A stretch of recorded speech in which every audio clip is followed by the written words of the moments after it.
गोशामेल इसीलिए कर रहा था, बार बार कर रहा था, क्योंकि मैंने कहा टी राजा ने वो बयान दिया जिसको सुन के हिंदुत्व वाले भी शर्मा गए थे, फिर भी उनको पार्टी में लेकर। शोभना जी, लेकिन मेरी नजर जो है राजस्थान की ये 19 पर है और अदर्स जो है अदर्स पे है। ये कांग्रेस के साथ क्योंकि यदि बीजेपी तो भी सरकार नहीं बन सकती। नहीं बन सकती है।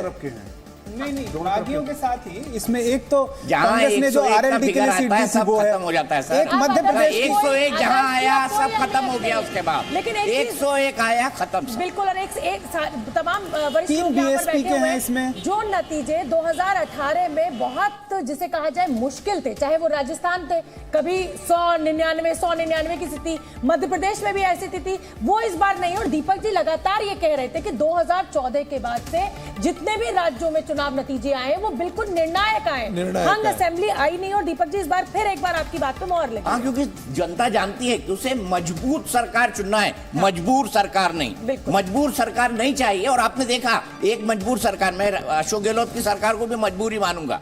5 साल उनको लग गए किसी तरह वो अपनी कुर्सी बचाए रखे। काम कब कर रहे थे मुझे समझ ही नहीं आया। इस मामले में कम से कम दुष्यंत गौतम जी का रुख कर लेते हैं। ये कांग्रेस से मंत्री, कवर्धा से मंत्री मोहम्मद अकबर पीछे, भी बहुत बड़ी खबर है, कवर्धा से मोहम्मद अकबर का पीछे होना, क्योंकि उनके रोड शो डाले जाते हैं। देखिए लाखों की भीड़ है कवर्धा के अंदर, मोहम्मद अकबर का रोड शो, ये बहुत बड़ी खबर है। कोरबा से मंत्री जयसिंह अग्रवाल पीछे, कवर्धा से मोहम्मद अकबर। रैली है, कांग्रेस के कई प्रवक्ता ने उनके रैली के शॉर्ट्स ट्वीट किए थे कि देखिए कितनी बड़ी रैली है, मोदी जी की भी ऐसी नहीं होती है, हमारी रैली है। तो कवर्धा से मोहम्मद अकबर पीछे हैं। और देखिए बीजेपी अब 141 आगे बढ़त में बीजेपी, देखिए बिल्कुल ये बहुत बड़ा आंकड़ा है। और कुल मिलाकर अगर अब देखा जाए तो 3.5 घंटे की जो गिनती है वोटों की वो पूरी हो चुकी है। ईवीएम के मुझे लगता है कि 3 घंटे के करीब गिनती हो चुकी है। तो अब ये बहुत मुकेश भाई पोस्टल बैलेट नहीं बोल रहे हैं, ये निर्णायक 3 घंटे में खूब दबाए पोस्टल बैलेट। ये निर्णायक आंकड़ा है। अब दुष्यंत गौतम जी के पास चलते हैं। दुष्यंत गौतम जी 50 सीटों के साथ बीजेपी, दुष्यंत गौतम जी के पास चलते हैं, काफी देर से बैठे हुए हैं। दुष्यंत गौतम जी, अब जी भाई साहब, खुशी मिठाई क्या, जल्दी बताइए। देखें कि आज देश की और इन 5 राज्यों के चुनावों ने 4 राज्यों का आप देख रहे हैं, उन्होंने निर्णायक भूमिका के अंदर भारतीय जनता पार्टी को बहुमत दिया है। आज कहीं ना कहीं देश को ये बताने के लिए और समझने के लिए है कि पनौती कौन है राजनीति में, विपक्ष के ऊपर भी और कांग्रेस के ऊपर ये पनौती के रूप में जो बैठे हुए हैं। जो अभी एक रिजल्ट आया था ऑस्ट्रेलिया और इंडिया मैच का, उसमें ऑस्ट्रेलिया के जीत के कारण दो लोग खुश थे, कांग्रेस खुश थी या पाकिस्तान खुश था। आज उसका परिणाम दिखाई दे रहा है। और नरेंद्र मोदी ने जिस प्रकार समर्पण भाव से देश की जनता की सेवा का काम किया है और देश को आगे बढ़ाने का काम किया है, आज झूठ के दम पर कोई आगे नहीं बढ़ सकता। मोदी जी की गारंटी पर भी गारंटी। दुष्यंत जी, जब 2018 में नतीजे आए थे तो कांग्रेस ने बाजी मारी। एक मिनट, अमित मालवीय ने क्या पिक्चर ट्वीट किए देख लेते हैं। अच्छा, अमित मालवीय की पिक्चर दिखाइए, फटाफट दिखाइए। मोदी की गारंटी, ये देश में उन्होंने कहा है देश में एक ही गारंटी चलेगी, वो है मोदी की गारंटी। ये अमित ये आज का नया नैरेटिव है। और ईवीएम पर कांग्रेस की कोई टिप्पणी आई है नहीं, एक बार जरा देख लीजिए। नहीं ईवीएम, आप सर कांग्रेस को इतना डायलॉग एक साथ मत दीजिए ना सर, थोड़ा वेट करके दीजिए, शाम तक चले, शाम तक काटना है अभी। करना चाहूंगी 2024 के सेमीफाइनल के रूप में इस पूरी लड़ाई को, इन 5 राज्यों के नतीजों को देखा जा रहा था। 4 के आज आ गए, कल मिजोरम के भी आ जाएंगे। अब इस लड़ाई को किस तरीके से और मजबूत बीजेपी के द्वारा बनाया जाएगा, खासतौर पे मैं तेलंगाना की बात कर रही हूं जहां आप 1 से 9 सीटों पर पहुंच गए। के प्रति जनता का जो स्वीकारता बढ़ी है, गारंटी की स्वीकारता बढ़ी है, जो हमने 155, एक मिनट में आपको रोकूंगी दुष्यंत जी। बीजेपी 155, 150 का आंकड़ा पार कर गई है। मध्य प्रदेश में 150 का आंकड़ा पार कर गई है बीजेपी और 155 सीटें। कांग्रेस जो है वो 72। दुष्यंत जी अपनी बात पूरी कीजिए। जो हमने विश्वास व्यक्त किया जनता ने और जो महिलाओं के प्रति जनाधार बढ़ाने का काम किया है। और आज जिस प्रकार से आप कांग्रेस को भी देखते हैं, गोबर के अंदर भी घोटाला, चारा घोटाला, चारे से गोबर निकलता है, गोबर पे भी घोटाला करने वाली सरकार किस प्रकार से सट्टेबाजी कर रही थी। जिस 5 साल की बच्ची के साथ में बलात्कार होना, दिव्यांग के साथ में बलात्कार होना और जिस प्रकार से भ्रष्टाचार का एक प्रारूप कांग्रेस का दिखाई दिया, मुझे लगता है 2024 हमारे लिए कोई ज्यादा दूर नहीं है। बिल्कुल दुष्यंत जी, मैं आपको रोकूंगी। इस समय ये बहुत बड़ी खबर खबर है। और देखिए बड़ी खबर यह है कि दुगने से भी ज्यादा मध्य प्रदेश में 155, कांग्रेस 72, मात्र 72, बीजेपी 155, कांग्रेस 72, अदर्स 3। लेकिन राजस्थान में देखिए बीजेपी 113, 70 पर कांग्रेस, अदर्स 16 पर। मध्य प्रदेश में कांग्रेस को 40% वोट है और एमपी में जो है कांग्रेस को 40% वोट है और बीजेपी को 49%। और सबसे और ये जो है ये चुनाव आयोग क्या करें, 1 मिनट, 155 चुनाव आयोग दे रहा है, चुनाव आयोग दे रहा है 155, कांग्रेस 72, अदर्स 3। बिल्कुल। और सबसे बड़ा फैक्टर सिंधिया फैक्टर जो है, ग्वालियर रीजन में जबरदस्त जीत बीजेपी के द्वारा दर्ज की गई है। यानी सिंधिया फैक्टर जो है उसने काम किया है लगातार। कांग्रेस के चाहे दिग्विजय सिंह हो चाहे कमलनाथ हो, जिस तरीके से ज्योतिरादित्य सिंधिया को लेकर पर्सनल अटैक्स भी किए गए, खुद प्रियंका गांधी ने पर्सनल अटैक उनके ऊपर किया। कहीं ना कहीं ग्वालियर की जनता ने जवाब दिया है कांग्रेस को। ज्योतिरादित्य सिंधिया के लिए भी ये एक बहुत बड़ा इम्तिहान था जिसको उन्होंने आज पास किया है। ये कहा जा रहा था कि अगर ज्योतिरादित्य सिंधिया इस चुनाव में अच्छा प्रदर्शन नहीं कर पाते तो बीजेपी में आने वाले लोकसभा चुनाव में उनकी स्थिति बेहद कमजोर होगी। तो ये आप देखिए मध्य प्रदेश में दुगने का फर्क आ चुका है। बीजेपी 155। जी दीपक। सोना में यहाँ पे एक बात जोड़ना चाहूंगा, मध्य प्रदेश में 155 बीजेपी, कांग्रेस 73, ये बहुत बड़ा इंडिकेशन है, बहुत बड़ा। पनौती मोदी, ये शब्द का इस्तेमाल कहाँ किया था राहुल गांधी ने? ये शब्द का इस्तेमाल उन्होंने किया था राजस्थान की रैली में दुष्यंत गौतम ने उसका जवाब दिया है। देखिए आप नैरेटिव भी समझिए, पनौती का जवाब दुष्यंत गौतम ने दिया कि पनौती कौन है साबित हो गया।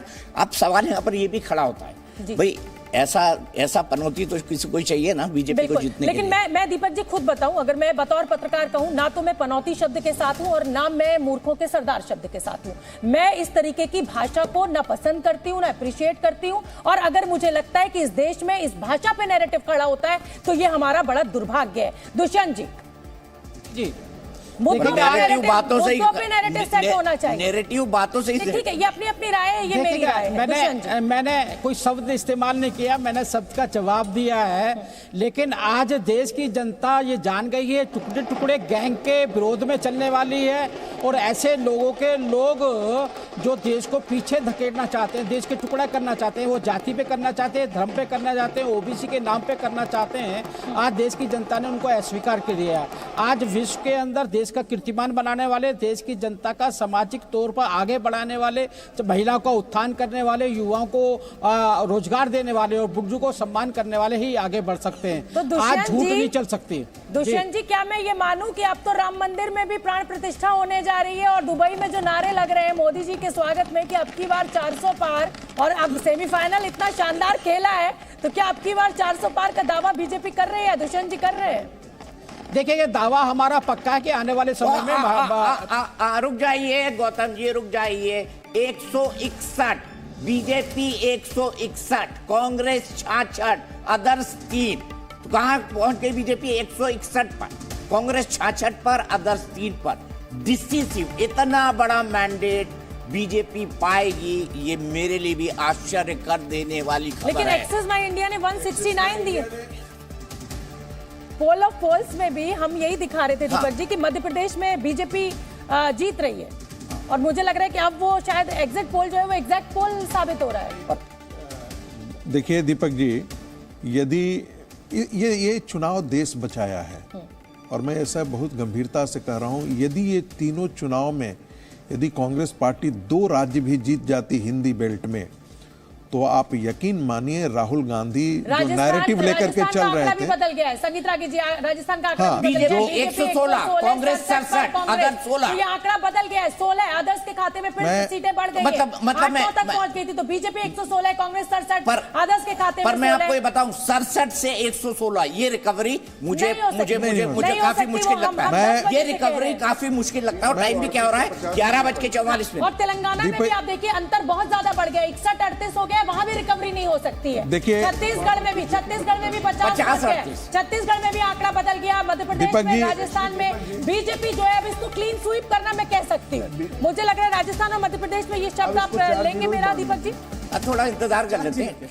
हाँ अभी हाँ बिल्कुल थोड़ा इंतजार कर लेते हैं, बट माहौल बनाए रखिए, शुभ माहौल बना के रखिए। मैं कह रहा था कि यदि ये चुनाव कांग्रेस पार्टी जीत जाती हिंदी बेल्ट पे, तो यकीनन कांग्रेस पार्टी जातीय जनगणना को लेकर देश में आग लगाने से पीछे नहीं जाती। ठीक, और इस अब देश का ठीक है, माहौल ठीक है। जो है वो बहुत ही खराब स्थिति में कांग्रेस ले जाने की स्थिति में थी। ठीक है, ठीक मुझे है। लगता है कि इससे जो है संभवतः जो लेफ्ट और जो जातीय जनगणना की तरफ कांग्रेस की जो रफ्तार थी उस पर थोड़ी सा ब्रेक लगाने की कोशिश करेंगे, क्योंकि राहुल गांधी का यह नैरेटिव चल नहीं पाया। और मैं यकीनन देखिए, कहता हूं कांग्रेस कि 64 हो गई, तेलंगाना में कांग्रेस 64 हो गई, बीआरएस 36 हो गई, बीजेपी 10 हो गई। 2018 में तेलंगाना में और बीजेपी की AIMIM 2 हो गए। एमआईएम 2 हो गई, AIMIM 2 हो गई, कांग्रेस सत्ता है। ओवैसी की राजनीति को तेलंगाना के लोगों ने, तेलंगाना के वोटर ने पूरी तरह से नकार दिया है। कांग्रेस 70 पहुंच गई है, बीआरएस 36। ये आंकड़ा बहुत तेजी के साथ बदल रहा है और तेलंगाना में कांग्रेस ने अच्छा खासा, जिसे 71 हो गई है, बीआरएस 36, बीजेपी 10, असदुद्दीन ओवैसी 2। लगातार ये पर्दा बदल रहा है। और देखिए किस तरीके से अब चारों राज्यों को एक एक करके मैं आपको नंबर्स पे रहता हूं। कितने घंटे हो चुके हैं शोभना जी? 11:45, यानी 8, 3, 11, पौने 4 घंटे। पौने 4 घंटे ईवीएम में मैं काफी निर्णायक मानता हूं। इस हिसाब से मध्य प्रदेश में से 230 में से 161 पर बीजेपी है, कांग्रेस मात्र 66 पर और अदर्स 3 पर। राजस्थान में 116 पर बीजेपी है, कांग्रेस 67 पर, अदर्स 16 पर। छत्तीसगढ़ में 90 सीटों पर मुकाबला है, बीजेपी 50 पर है, स्पष्ट बहुमत। ये सबसे बड़ा आश्चर्य करने वाला उलटफेर है जो छत्तीसगढ़ के अंदर हुआ है। अदर्स 2 पर। तेलंगाना में बीआरएस 36 पर, कांग्रेस 71 पर, बीजेपी 10 पर। ओवैसी से लड़ते हुए देखिए कान्हा राष्ट्रीय उद्यान, हम टाइगर दिखा रहे हैं। बिल्कुल, कान्हा देखिए, और नड्डा साहब टाइगर खिला भी साहब जो है वो बहुत आन बान शान के साथ। देखिए ये खरगे साहब इसको सहरा रहे हैं और खरगे साहब को देख के वो गुर्राता भी। बिल्कुल गुर्रा रहा है। 66 सीटें आई हैं, गुस्सा हो रहा है शेर वहां का। दीपक जी आप एग्जिट पोल के दिन का आप निकाल कर रह गए। मैंने कहा था छत्तीसगढ़ बीजेपी जीत सकती है।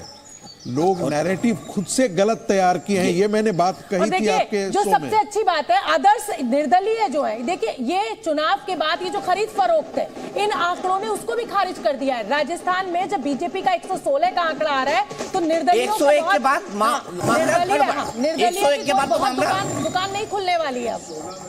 पाएंगे अगर आप थोड़ा सा इसका आकलन करेंगे तो आप देखिएगा इसमें कितने बागी हैं कांग्रेस और बीजेपी के। और बागियों की वजह से ही ये मामला दिलचस्प दिखाई पड़ रहा था, वरना शायद चुनाव और ज्यादा एक तरफा हो जाता जो वहां पर स्थितियां बनी हुई थी। और लेकिन तेलंगाना को लेकर एक बड़ा मजेदार है, जो असदुद्दीन ओवैसी के 2 आए हैं, तो मुझे लगता है तेलंगाना के लोगों ने कहा कि भैया जो बी टीम है उसका क्या करेंगे जब ए टीम को ही सिर्फ उन्होंने डबल डिजिट पे पहुंचा दिया। ठीक बात है, ये बात भी ठीक है। देखिए चार मीनार, गोशा महल, ये सब शोभना जी आज जो है AIMIM की दुकान जो है वो बंद करने वाले इंडिकेशन से। बताइए लक्ष्मी जी फटाफट बता दीजिए। कि अल्पसंख्यक समुदाय ने भी ये समझ लिया है कि अब असदुद्दीन ओवैसी को। और एक मिनट क्या देख रहे हैं हम, क्या देख रहे हैं? देखिए शिवराज सिंह चौहान है, नरेंद्र सिंह तोमर है, ज्योतिरादित्य सिंधिया है, प्रभात झा है, ये सब इनमें से कोई भी किसी की लॉटरी निकल सकती है। हम साथ साथ हैं। ऐसा मत बोलिए कि किसी की लॉटरी निकल सकती है, इनमें से हो सकता है किसी की लॉटरी ना निकले। आप देखिए थोड़ी उम्मीद तो दे दीजिए आज के दिन थोड़ी उम्मीद दे दीजिए। आज के दिन चलता है, आज जीते हैं, चलता है। आज के दिन में कोई नेता ये नहीं कह सकता कि ये मेरा दावा है, ये पार्टी ही तय करती है। बिल्कुल सही बात है, बहुत क्लियर है। पार्टी भी नहीं, मुझे लगता है कि प्रधानमंत्री मोदी और गृहमंत्री अमित शाह, ये 2 लोग कहां से खड़ा किया जाएगा। जो डिलीवर कर रहा है वही तो तय करेगा। ये बात ये अच्छी है, ये खूबी जो डिलीवर कर रहा है वही तो तय करेगा। टीम में खूबी है, चाहे वो हमारा एक चैनल हो, उसमें एक ही लीडरशिप होनी चाहिए, फैसला सिर्फ एक आदमी का होना चाहिए। मैं 2004 से मैंने मोदी जी के 5 इंटरव्यू किए। 2002 में मैंने उनसे जब प्रधानमंत्री कब बनेंगे, 2008 में उनसे पूछा यही सवाल, 2012 में पूछा। 12 में तो मैंने पूछा कि मैं पत्रकार हूं, मैं चाहता हूं कि आप प्रधानमंत्री बने। मैंने बोला आप क्या सोचते हैं इस बारे में, तो उन्होंने कहा मैं सोच ही नहीं पाता हूं। तो आप समझिए, मोदी जी पहले ही कह चुके हैं पार्टी मेरी माँ है, पार्टी ही मेरे लिए सब कुछ है और पार्टी ही तय करेगी। ये अच्छा है, ये बढ़िया है, ये प्रजातंत्र के लिए मजबूती है, कि इतने अच्छे चुनाव हो रहे हैं। क्यों शोभना जी? बिल्कुल, मैं बिल्कुल सहमत हूं, और जो मैं बार बार कह रही हूं, और मैं ये कह रही हूं किसी भी टीम के लिए, ये और तो और एक घर में मुखिया जब सारे फैसले लेता है तो फिर वो परिवार एक अलग तरीके से आगे बढ़ता है, चाहे वो जॉइंट फैमिली हो और चाहे वो न्यूक्लियर फैमिली हो। अगर हर छोटा बच्चा भी फैसला लेने लगे, पिता भी, माता भी, बहन भी, तो वो सब अलग अलग दिशाओं में भागेंगे। किसके लिए बोल रहे हैं? थोड़ा सा कांग्रेस पार्टी के लिए बोल रही मैं है ना? सबके लिए बोल रही हूँ। नहीं, ये इधर नियम तो है ही नहीं सबके ना। ऊपर, अच्छा, ये नियम सुनिए ना, सब- एक तो ये इधर तो है ही नहीं, संगीत शोभना जी। एक मिनट संगीत जी, ऐसा है लोकतंत्र के लिए तो अच्छी स्थिति वो होती है जिसमें कि विपक्ष भी थोड़ा मजबूत हो। दूसरी बात कर दीजिए, आप पूरा मजबूत कर दीजिए। भारत में कोई ऐसी बात नहीं, व्यवस्था मुकेश जी, नहीं है पूरा मजबूत कर जिसमें दीजिए। कि ऐसा प्रधानमंत्री नहीं है को कि भी विपक्ष मजबूत नहीं है, विपक्ष प्रधानमंत्री मजबूत को है। भी मंत्रियों के बीच प्रमुख माना गया है। उसका कोई इतनी बड़ी अथॉरिटी नहीं बनाई गई है कि सबको कमजोर कर दिया जाए, सारे राज्यों के मुख्यमंत्री वो तय करें, सब कुछ वो तय करें। ऐसा देश में नहीं है व्यवस्था, इसीलिए बहुत खुश होने वाली स्थिति तो नहीं है कि बहुत ऑटोक्रेटिक हो जाए, तो वो बहुत अच्छी स्थिति तो नहीं है। ठीक है, बस ये इतना ही अपना है। पक्ष है, ये अच्छा है। देखिए, इसमें मेरा- नहीं, ठीक ऑटोक्रेटिक है। क्या है? इसमें मैं एक राजकिशोर चीज जी को कहना सुन चाहता हूं, लेते हैं, सर। राजकिशोर जी को सुन लेते हैं। नहीं, इसमें मैं कहना इसमें चाहता हूं- ऑटोक्रेटिक क्या है? ऑटोक्रेटिक सब मुझे लगता है कि थोड़ा सा उससे मेरी असहमति इसलिए है क्योंकि लोकतंत्र में एक लोकतांत्रिक तरीके से चुनकर जो प्रधानमंत्री बनकर आए हैं, उसके बाद लोकतंत्र में एक पार्टी संगठन है, पार्लियामेंट्री बोर्ड है, सेंट्रल इलेक्शन कमेटी है, उसके बाद सबके टिकट तय हुए हैं।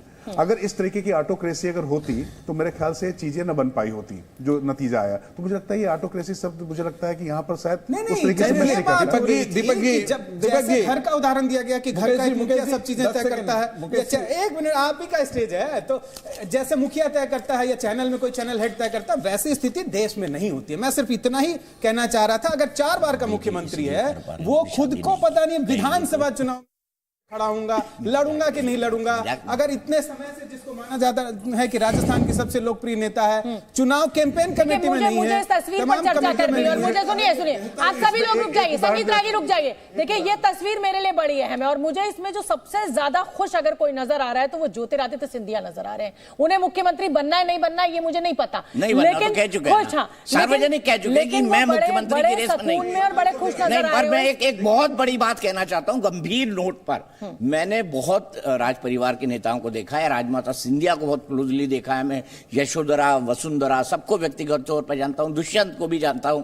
मैंने सिंधिया राज परिवार का कोई आदमी महल से उतरकर सड़क पे इतनी मेहनत करेगा, ये मैंने ज्योतिरादित्य सिंधिया में पहली बार। और ये मैं एक बात और आपको कहूं, ये 2018 के चुनाव में कांग्रेस के लिए भी मेहनत की गई थी, कांग्रेस ने उसको अहमियत नहीं दी, ये एक अलग पक्ष है। और कांग्रेस जीती ही इसलिए और थी क्योंकि ग्वालियर चंबल संभाग में उन्होंने क्लीन स्वीप किया था, नहीं, जीती ही इसलिए थी। दीपक जी, ये बिल्कुल यहाँ है। पर अगर ज्योतिरादित्य सिंधिया ने मेहनत की तो उसके नतीजे दिखाई पड़ रहे हैं। बिल्कुल दिखेंगे, और बिल्कुल। देखिए, आप कितना भी नकारिए, लेकिन तेलंगाना के लिए क्रेडिट राहुल गांधी को दिया निश्चित तौर जाएगा, पर उस यात्रा हमें के देना बाद होगा वो क्रेडिट, डीके शिव कुमार निश्चित तौर पे बड़ा फैक्टर है, डीके लेकिन शिव राहुल कुमार, गांधी हाँ। की जो यात्रा हुई वहां पर, उस बिल्कुल। यात्रा के बाद तेलंगाना में माहौल बदला। हैदराबाद में मैं था वहां पर उस समय, मुझे ठीक से मालूम है कि उस समय लग रहा था, दिखाई पड़ रहा था। देखिए, एक हवा छत्तीसगढ़ का चली थी। डेटा बदल गया। छत्तीसगढ़ में बीजेपी एकदम साफ 51 पे है, कांग्रेस 37 पर है, 90 सीटों का पूरा रुझान आ चुका है। यानी ये जो पूरी ओवरऑल टाई है ये 3-1 है। बीजेपी ने 3 राज्यों में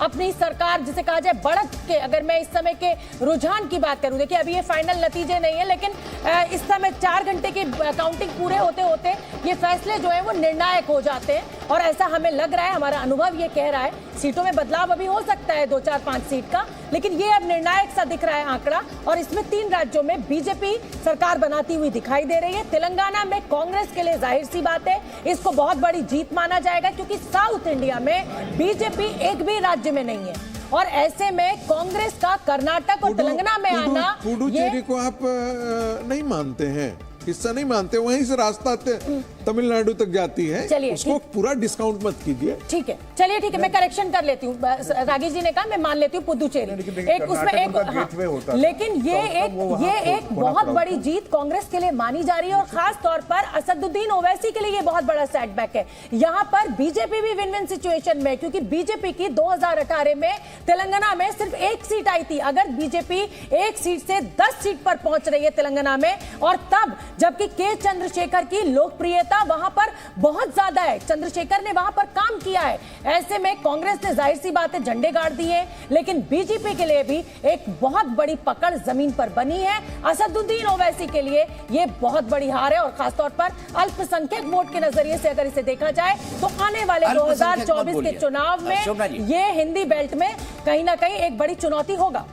राष्ट्रीय स्तर पर मुझे लगता है सबसे ज्यादा असर तेलंगाना का पड़ेगा। अल्पसंख्यक अगर हम बोलते हैं तो उसमें जैन भी आ गए, बौद्ध भी आ गए, तो आप ये कहिए कि मुसलमान वोटों के लिए, मुस्लिम वोटों के लिए कुल मिला के तय हो गया कि ये कांग्रेस इस समय पहली पसंद बन गई है मुस्लिम वोटर्स की। ये पूरा वहां पर और इसी को कांग्रेस बेच खाएगी पॉलिटिकल नैरेटिव के तौर पर, क्योंकि नहीं, मुझे थोड़ा सा फर्क लग रहा है। आज की जीत पर संदीप पात्रा ने मोदी जी की एक पुरानी बाइट ट्वीट की है। क्या ट्वीट किया है उन्होंने, आइए सुनते हैं। देश देख रहा है, देश देख रहा है, एक अकेला कितनों को भारी पड़ रहा है, एक अकेला कितनों को भारी पड़ रहा है। अरे नारे बोलने के लिए भी उनको बदल करना पड़ता है। जो भी ये बोलता है घंटे भर से आवाज की जवाब देता है। एक और सवाल राजकिशोर जी, क्या ये जो नतीजे हैं ये नॉर्थ साउथ के डिवाइड को दिखा रहे हैं कांग्रेस और बीजेपी के नजरिए से? पांचों गैस से मेरा यही सवाल है। मेरा सबसे पहला, अगर ऐसा होता तो तेलंगाना में भारतीय जनता पार्टी बहुत अच्छा न कर रही होती। भारतीय जनता पार्टी ने वहां पर प्रदर्शन अच्छा किया है, 10 सीट हो गई है बीजेपी पर जा रही है, तो इसलिए मुझे लगता है, और कर्नाटक में भी भारतीय जनता पार्टी ही